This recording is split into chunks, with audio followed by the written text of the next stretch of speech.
हाय साथियों, कैसे हैं आप सभी। आशा करते हैं आप सभी अच्छे होंगे। और मैं महानंद कुमार एक बार फिर से आपके सामने नए वीडियो के साथ आया हूँ। दोस्तों, इस वीडियो में हम लोग देखेंगे मैट्रिक क्लास जो है बोर्ड कक्षा 10 के सामाजिक विज्ञान के कुछ महत्वपूर्ण प्रश्न देखेंगे। ये वीडियो जो दोस्तों है ऑब्जेक्टिव टाइप का है। इसमें जो हम लोग देखेंगे विशेषतया जो देखेंगे इसमें हम लोग देखेंगे किसके बारे में प्यारे साथियों। तो अध्ययन करने जा रहे हैं हम लोग इसमें मुद्रा, बचत एवं साख के बारे में। तो ये जो टॉपिक्स होगा मुद्रा, बचत और साख से संबंधित होने वाले हैं। चलिए साथियों, वीडियो को शुरू करते हैं। अगर आप हमारे चैनल पर नए हैं तो चैनल को सब्सक्राइब कर देंगे और वीडियो को लाइक करेंगे और कमेंट करेंगे। चलिए तो वीडियो को स्टार्ट करते हैं। चलिए प्यारे साथियों, इसमें चैप्टर का नाम आप सभी को, जैसा कि मैंने बताया कि चैप्टर का नाम क्या था, मुद्रा था, और क्या था, बचत था, और क्या था प्यारे साथियों, साख था। मुद्रा, बचत और साख। तो मुद्रा क्या है और बचत क्या है और साख क्या है, तो इसी पर आधारित सब्जेक्टिव प्रश्न होगा और ऑब्जेक्टिव भी होगा। तो चलिए हम लोग चलते हैं पहले ऑब्जेक्टिव प्रश्न की ओर। देखिए प्यारे साथियों, 1 नंबर जो प्रश्न है बहुत ही इंपॉर्टेंट है, आपके सामने है। आप सभी ध्यान से इसको देखेंगे। पहला प्रश्न जो है, देखिए पहला प्रश्न क्या है। पहला प्रश्न साथियों है, विनिमय का सर्वोत्तम जो माध्यम है वो क्या है। विनिमय का सर्वोत्तम माध्यम क्या होगा। इसका आंसर पहला है, तो इसका आंसर होगा मुद्रा। मुद्रा विनिमय का सर्वोत्तम माध्यम है, यानी कि मुद्रा के माध्यम से हम किसी वस्तु को खरीद विक्रय आसानी से कर सकते हैं। अगला प्रश्न है 2 नंबर प्यारे साथियों, क्रेडिट कार्ड प्रसिद्ध है, यानी क्रेडिट कार्ड किस लिए प्रसिद्ध है, किस नाम से प्रसिद्ध है। तो क्रेडिट कार्ड जो प्रसिद्ध है वो है प्लास्टिक मुद्रा के नाम से। किसके नाम से है, प्लास्टिक मुद्रा के नाम से क्रेडिट कार्ड प्रसिद्ध है। अगला प्रश्न आपके सामने 3 नंबर है, देखिए ध्यान से। प्रश्न कहता है, इनमें से कौन मुद्रा का साख पत्र नहीं है। तो मुद्रा का साख पत्र कौन नहीं, चित्र मुद्रा। चित्र मुद्रा मुद्रा का साख पत्र नहीं कहा जा सकता। चित्र मुद्रा को मुद्रा का साख पत्र नहीं, लेकिन चेक को साख पत्र कह सकते हैं, ड्राफ्ट को कह सकते हैं, हुंडी को कह सकते हैं। चलिए अगला प्रश्न है 4 नंबर, ध्यान से देखेंगे। साख का संबंध है, यानी कि पूछ रहा है कि साख का संबंध किससे है, गरीबी से है, उधार से है, दोनों से है, विश्वास से। तो प्यारे से साख का संबंध किससे है, विश्वास से। अगर विश्वास होगा तभी आपका साख बनेगा। अगला प्रश्न कितना है, 5 नंबर। देखिए अगला प्रश्न के ध्यान से प्यारे साथियों, क्या प्रश्न है, 5 नंबर प्रश्न है। लिखा एक, यानी कि एटीएम का अर्थ क्या होता। एटीएम का अर्थ क्या पूछा गया, ए टी और एम का अर्थ क्या होता। देखिए पहला है स्वचालित टेलर मशीन, स्वचालित टॉकिंग मशीन, स्वचालित टेकिंग मशीन, इनमें से कोई नहीं।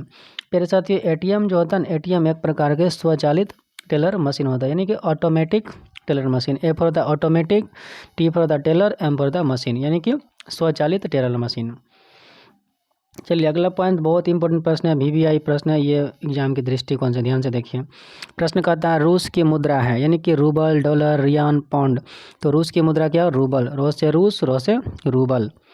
अगला प्रश्न है 7 नंबर, ध्यान से देखिए। प्रश्न क्या है, निम्नलिखित में से मुद्रा का कार्य नहीं है। ऐसा कौन सा काम है जो मुद्रा नहीं करती है।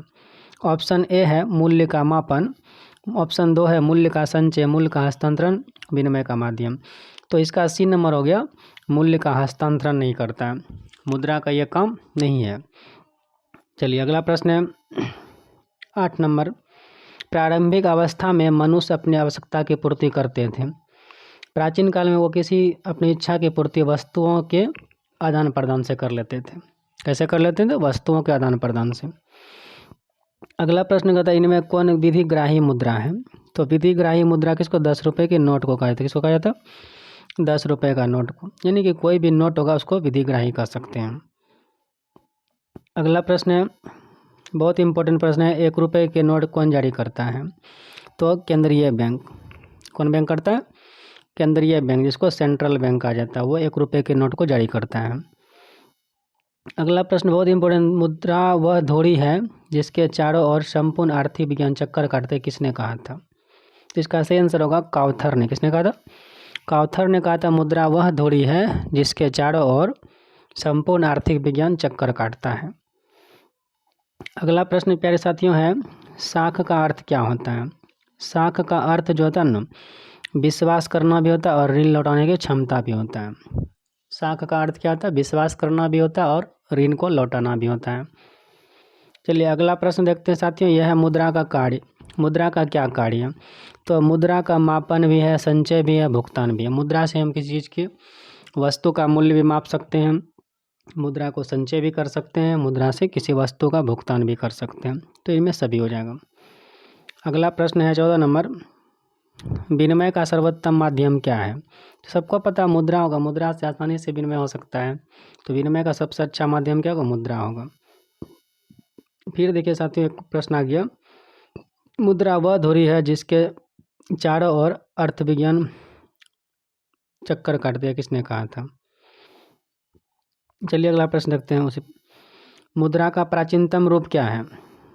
तो देखिए मुद्रा का प्राचीनतम रूप क्या होगा? वस्तु मुद्रा। क्या होगा? वस्तु मुद्रा। अगला प्रश्न, विनिमय की प्रारंभिक अवस्था मनुष्य का व्यापार किस पर आधारित था? तो सबको पता वस्तु विनिमय पर आधारित था। वस्तुओं से वस्तुओं का लेन देन को वस्तु विनिमय कहते हैं। अगला प्रश्न साथियों है कि मुद्रा वह है जो मुद्रा का कार्य करता है, किसने कहा था? तो किसने कहा था कि मुद्रा वह है जो मुद्रा का कार्य करता है? तो हार्टले विर्दर्स ने कहा था। किसने कहा था? हार्टले विर्दर्स ने कहा था।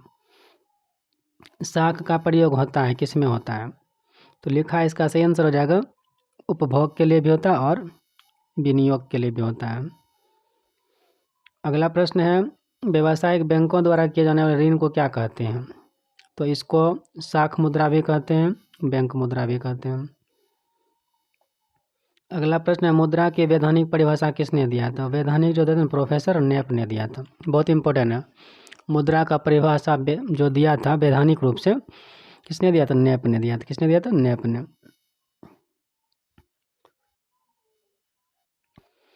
अगला प्रश्न देखिए, मुद्रा के प्रमुख कार्य। तो साथियों इनमें से विनिमय भी होगा, मापन भी होगा, मूल्य का संचय भी हो जाएगा, सब हो जाएगा। अगला पॉइंट है, वस्तु विनिमय प्रणाली की मुख्य कठिनाई क्या था?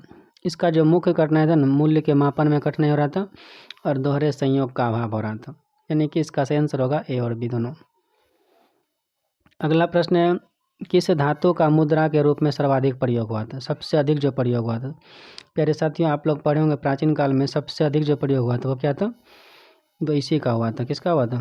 चांदी और सोना। किसका हुआ था? चांदी और सोना, या सोना और चांदी का बोल सकते हैं। किसका हुआ साथियों? सोना और चांदी का हुआ सबसे अधिक।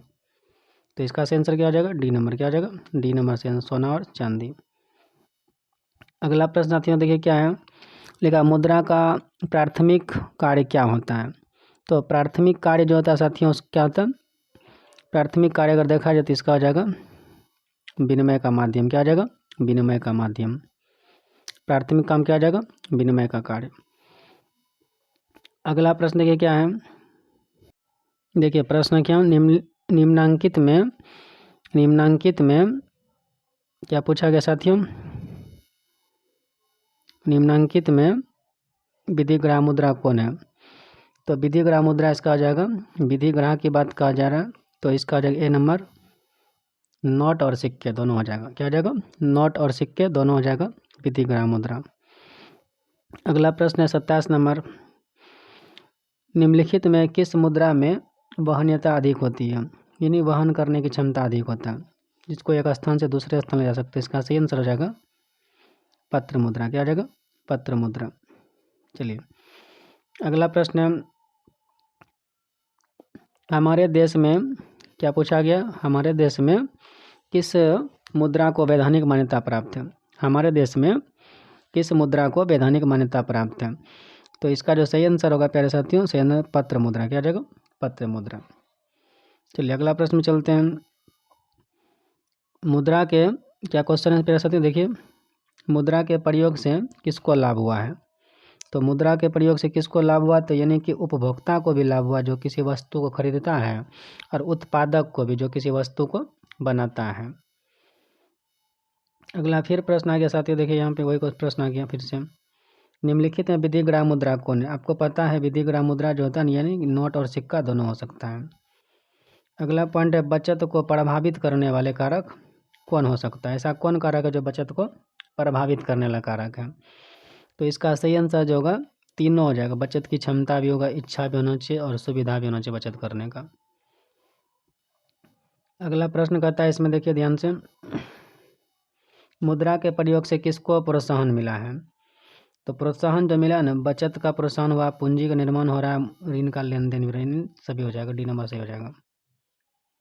अगला प्रश्न है, पूंजी का निर्माण होता है, पूछा गया है पूंजी का निर्माण होता है, तो ऑप्शन यहाँ पे इसका सही आंसर रहेगा बचत करने से। तो सबको पता है कि पूंजी कैसे बनेगा, बचत करने से। कैसे बनेगा? बचत करने से। तो सही आंसर क्या हो जाएगा इसका? सही आंसर हो जाएगा इसका सी नंबर, बचत करने से। कैसे बनेगा? बचत करने से। चलिए प्यारे साथियों, अभी हम 33 प्रश्न को आपके सामने रखें और इसी प्रकार से हम अगले वीडियो में मिलेंगे। तो आप सब हमारे चैनल पर बने रहें और ज़्यादा से ज़्यादा हम आप सभी को मतलब कि महत्वपूर्ण वीडियो पहुंचाने का कार्य करेंगे। तो चलिए मिलते हैं अगले वीडियो में, तब तक के लिए धन्यवाद। जय हिंद।